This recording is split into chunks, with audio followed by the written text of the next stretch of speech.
YGL Strats single card discussions, gonna be talking about some of the cards that have impacted Yu-Gi-Oh! Throughout the years. Today's card, the first ever relevant piece of Dark Magician support, Magician Souls. Magician Souls was first released in Legendary Duelist's Magical Hero in 2020, with its only reprint as of this video being in Brothers of Legend in 2021. Also as of this video, it has spent no time on the ban list. A level 1 Dark Attribute Spellcaster type monster with 0 attack and defense, its effect reads: you can send up to 2 spell and traps from your hand and or field to the graveyard, draw that many cards. If this card is in your hand, you can send 1 level 6 or higher spellcaster monster from your deck to the graveyard, then activate one of these effects. Special summon this card, or send this card to the graveyard, then you can special summon 1 Dark Magician or 1 Dark Magician Girl from your graveyard. You can only use each effect of Magician Souls once per turn. Dark Magician is one of the oldest and most iconic cards in all of Yu-Gi-Oh! And in 2020, it finally got a good piece of support.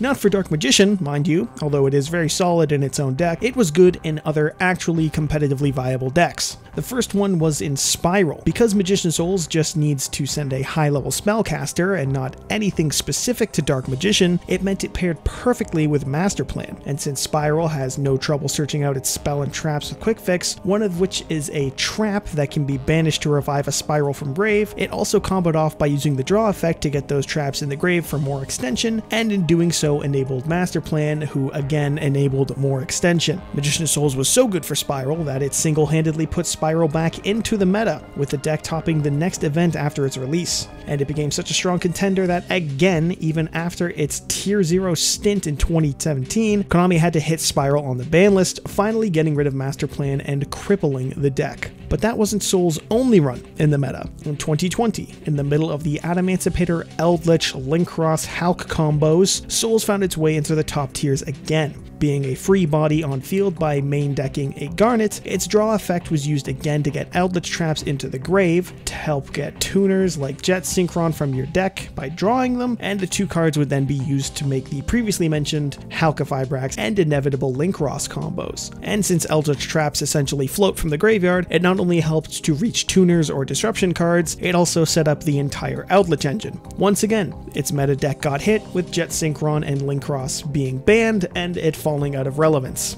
But don't call it a comeback, because at the time of this video's release, it is popping up again for the 3rd year in a row. Realizing that all the meta decks at its time could abuse the Adventurer and Destroyer Phoenix engines, players realized that a solid deck to compete in the early 2022 meta was The Pile, a 60-card deck featuring both the aforementioned engines as well as all the other good stuff cards in the format to make strong end boards, with things like Baron de Fleur, Herald of the Arclight, and Scythe Locks to make the end boards Yu-Gi-Oh! Is known for. And another engine they played was Eldritch, which, as mentioned, combos perfectly with Souls. This, coupled with the then newly released Illusion of Chaos, a level 7 spellcaster that not only filled the role as the Garnet for Magician Souls, but also has an in-hand effect to shuffle itself into the deck to search Magician Souls out, worked perfectly. If you opened Souls, it was immediately live, and if you opened the Ritual, it put itself back into the deck to make Souls both appear in your hand and be live. Not to mention that the Adventure engine used more spells that could be beneficial even if sent to the graveyard. It was just another example of the card finding home in a deck just asking to abuse it.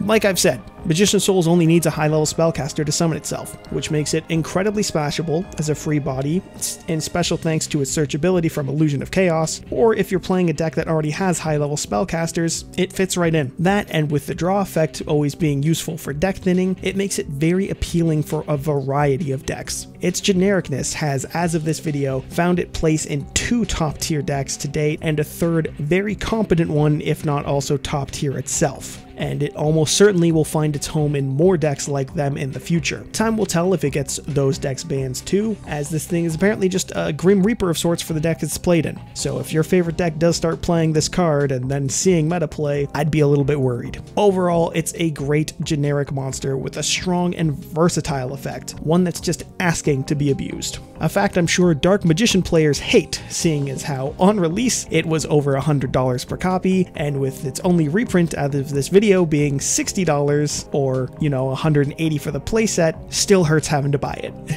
Sorry, Dark Magician players, it Sucks to suck, I guess. And that is our look at Single Card Discussion's Magician's Souls. Stay tuned for our next video, and feel free to suggest some cards to review or what type of video you'd like to see. Don't forget to like, and as always, subscribe to YGO Strats so you too can become a true duelist.